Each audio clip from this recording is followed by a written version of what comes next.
Hi, it's Brian Schmidt from DungeonNotebook.com. Today I'm going to be doing a video showing you how to customize your Tome of Delving with your own custom character portrait. Okay, so to customize your character's portrait in your Tome of Delving, there's three things that you need. First, you need a graphics program. You can use either Photoshop or GIMP. If you don't have Photoshop, then you should use GIMP because GIMP is free. Get on Google, find it, download it. You'll be all set. It can work with the same templates that we're using with Photoshop. That said, if you have Photoshop, you probably don't need to watch too much more of this video. You probably already know how to do all this, but for everybody else, I'll be showing all the steps with GIMP. So the other two things that you need is the image you want to use for your character's portrait, and you need the character portrait frame template. So where do you get that template file? You get it from the DungeonNotebook.com website.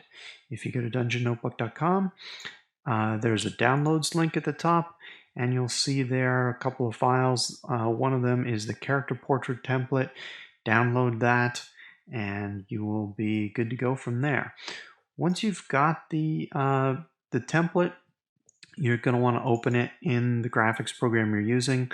As I said, I'm going to use GIMP. So once GIMP opens up here,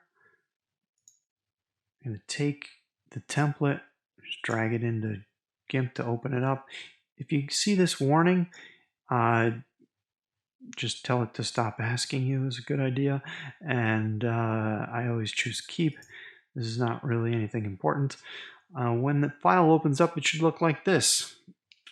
So in GIMP, what we're seeing here is the frame into which we're going to put our character's sketch. On the right-hand side in GIMP, there's this layers panel.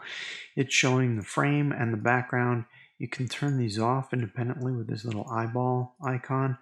We're going to get rid of the background. We don't need that. We're going to replace the background with our character image. So the next step is to take the image of your character and drag it into GIMP. And now that you can see that I've got a resizing issue. We're really zoomed in here onto the beard of my character, and I want to resize that layer. You may need to scale an image that you're using up. If you do that, obviously you're going to lose some quality. High resolution images what you want to use here because you're going to be printing it. And print is 300 dots per inch typically, and your screen is 72 dots per inch. So it's a big difference between a file that's formatted for the screen and something that's formatted for printing. So you want to get as high a resolution image as you can get. And then you right click on the layer for your character's image and choose scale layer. So I happen to know that the right size for this is about 1050 pixels or so. So I'm going to scale, and now my gnome is fitting a little better into the frame. In GIMP there is a tool here, this four-way arrow. That's the move tool. If it's not already selected, you would go and do that now and then use it to click and drag your image around until it's positioned within the frame how you want it. If you see any of these hex marks showing through, that's going to be the transparent area of the image. It's not going to matter when you print it because the transparency is going to be just the white paper, which is going to be fine. If you have a colored background with that your character's on, then you are going to want to cover that up and try to move your image over. So I'm going to use it right about there. Looks good to me. And that's pretty close to the last step. So from here I would print. I'm going to do that now. All right. I'm sending that image to my printer. And the other thing that you can do, which I recommend, is to export this image. What you want to do is export as a JPEG, and And I think if you just change the extension,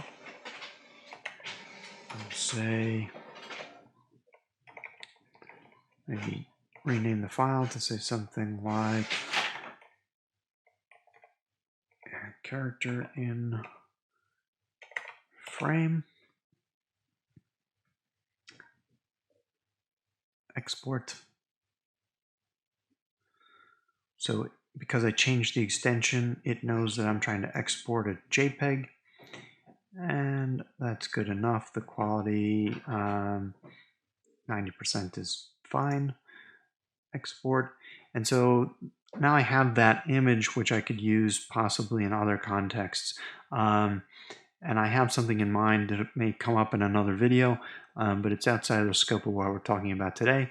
So at that point, I now have this image printed out, and the next step is to cut it out and paste it into the book. So I'll see you in a minute, and we'll get started on that. Okay, so once you have your portrait image printed out, you can take that and a pair of scissors, of course, and cut it out.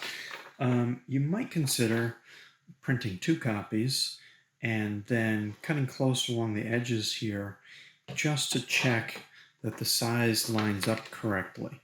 Your printer might print at a different size than mine. You may need to scale the image. With any luck, it'll come out exactly correct, but it's worth cutting one out and putting it so that you can check directly on the size, which I have another copy that I've done that. I just cut it out at the sides where I was able to like match up and see. And you can see here that this image is just a little bit smaller than the actual frame. And I adjusted the image size to fit, and I did that in the template that I uploaded. So yours should fit, but if there's some differences between your printer and mine and whatnot, you may find that you need to adjust the image slightly. So this is the image I'm going to use, and I'm going to get to cutting it out right now, and then we will paste it in. So clearly watching me cut this out is not particularly exciting, so we're going to fast forward this portion.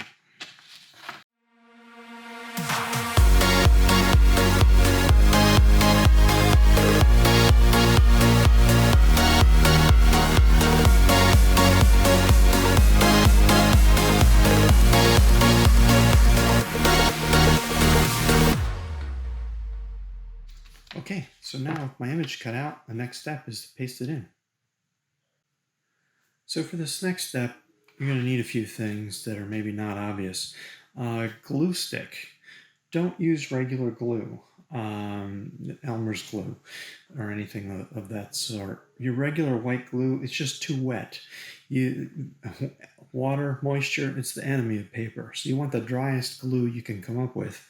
Actually, rubber cement would probably work really well. That's not, but I don't know how flat you could get it. So that's nothing I've used before. I'm using regular art style glue stick. This one's the Scotch Creates. There are other brands out there that I'm sure will work just as well. So you need a few things.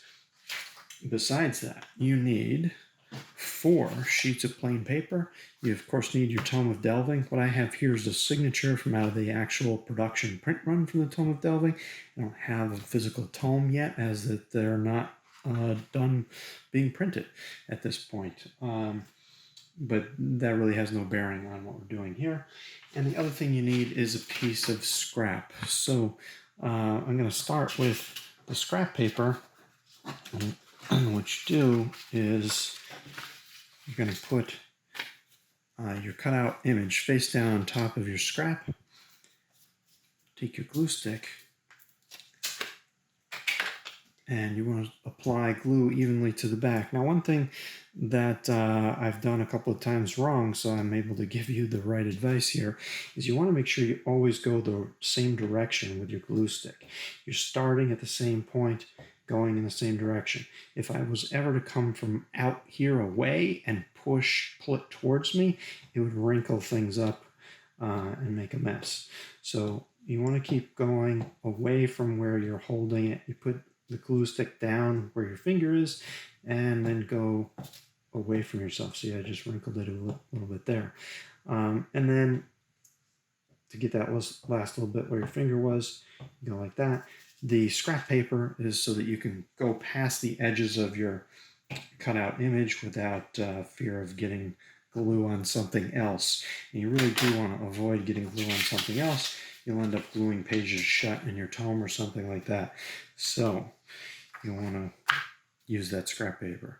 So once you put the glue on, now you can just line it up carefully with the existing frame that's in the tome.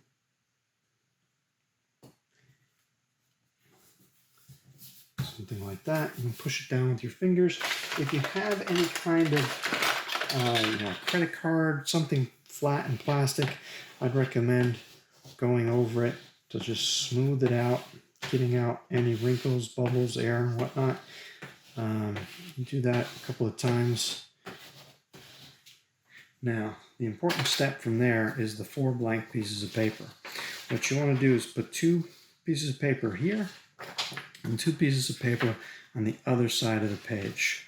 So what are these pieces of paper for? They're actually there to absorb, though that stick glue is pretty dry, it also has moisture in it, and as this dries, we want these extra sheets of paper to absorb that moisture, and those extra sheets will wrinkle and get bumpy and that kind of thing from the moisture, but your image won't. That is assuming you put a big pile of books on top of it. So you put this pile of books on it, it'll hold it flat. The loose papers will get moist and wrinkle up a little bit as the image dries. So you can leave it like this for 12, 24 hours. I usually leave it overnight. Okay, so it's been actually a little bit more than 24 hours. Not sure if it was such a good idea to leave it for so long, but I was busy. So let's take a look. So unstacking everything. These are our first 2 pages that are here to soak up the moisture. A little bit of a wrinkle there. Not sure if the camera's picking that up. You can see where the moisture was absorbed by those pages. Here again, on these 2 pages. Not sure if you can see that. And here's the finished product. There is my portrait image glued into the Tome of Delving, and I can feel that it's nice and flat on that side, and just check the back side as well. Yeah, not a wrinkle in it. So that is how you customize your Tome of Delving.